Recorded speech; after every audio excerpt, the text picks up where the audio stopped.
enthusiasts, and welcome to Scaled Affairs, the show where I take a closer look on anime figures of all sorts. So sit back and relax while I'll show you what's maybe worth adding to your collection. Today's figure is FuRyu's Haregi version of Kanna Kamui from Miss Kobayashi's Maid Dragon. Kanna comes to you in a fully translucent plastic box that is beautiful design, as if FuRyu wanted to prove to you that they have nothing to hide here. The box has also a very reasonable size, and since most of my figures arrive by mail, I'm generally a fan of those full plastic boxes, since they are often more durable when it comes to shipping stress like crushed corners. Inside the plastic box there is even more plastic in form of a blister, and we can see that the base as well as all of her accessories are detached and packed separately. And now that we got rid of the box with the inlay paper, Kanna's second handpiece in form of a huge arrow is now also visible. The blister has also a face window, and in general all the packing material has a nice quality to it. Mounting Kanna on her stone pattern base is fairly easy,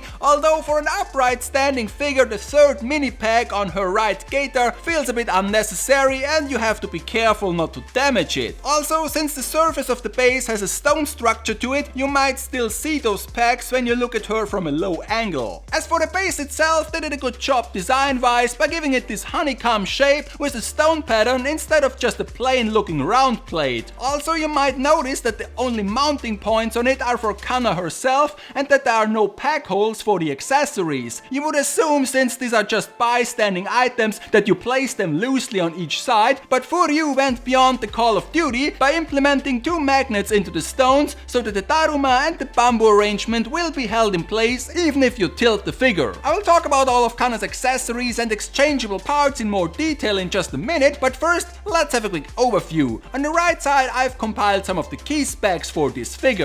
First things first, even for a 1:7 scale, this is not a tall figure. Kanna's cannon height is just shy of 120 centimeters, and therefore a model of her will always be smaller than your average figure. Normally I don't do size comparison between figures on this channel, mostly because I don't have something relevant to measure them against, but here is Kimono Kanna next to normal outfit Kanna from Pulcra. Pulcra claim the 1:6 scale for their figure, but even with the horns, but admittingly in a slightly bent forward pose, the FuRyu one tops her by a few millimeters. And of course the Haregi version is much more vibrant and detailed, but also much more expensive. Kanna's paint job and overall sculpt is excellent, and in my opinion leaves nothing to be desired. This figure is full of lovely details like the dragon print on her kimono, the multi-layered obi with the big ribbon on the backside that has a glossier finish than the rest of her clothes, and of course the hair trimmings. Look at those cords, don't they look fantastic? Of course all the pastel light toned colors come with the caveat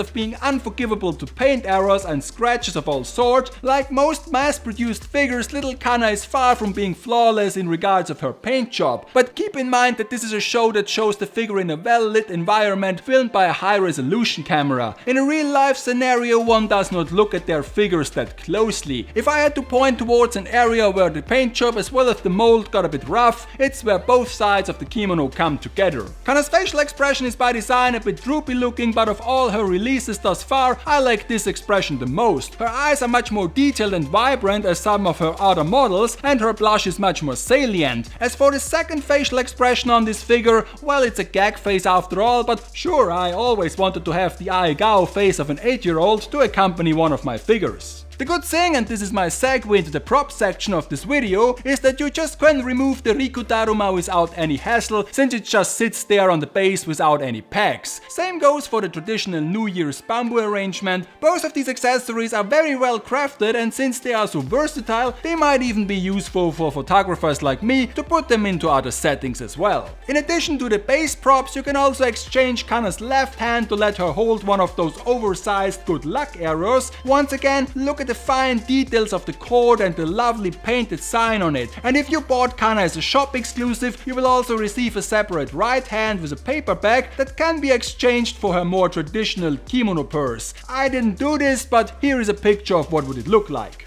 In conclusion, the design of this figure is very thoughtful. From the packaging to the props as well as her overall paint job and level of detail, it all will ensure that you get your money's worth. Just as a quick reminder, Megumin from last episode had basically the same base price and also the same scale, and we all know how she turned out. Regardless if you just like cute girls in kimono or if you are a fan of this series, this figure of Kanna will surely enrich your collection. Next time, not only shooting stars will break the mold, when I'm trying to film this massive Sakura figure in my current setup. So I guess this wraps it up for today. Thanks for watching, and hopefully I will see you again in the future for another episode of Scaled Affairs. Until then, take care, keep collecting and sacrifice your wallet, kun!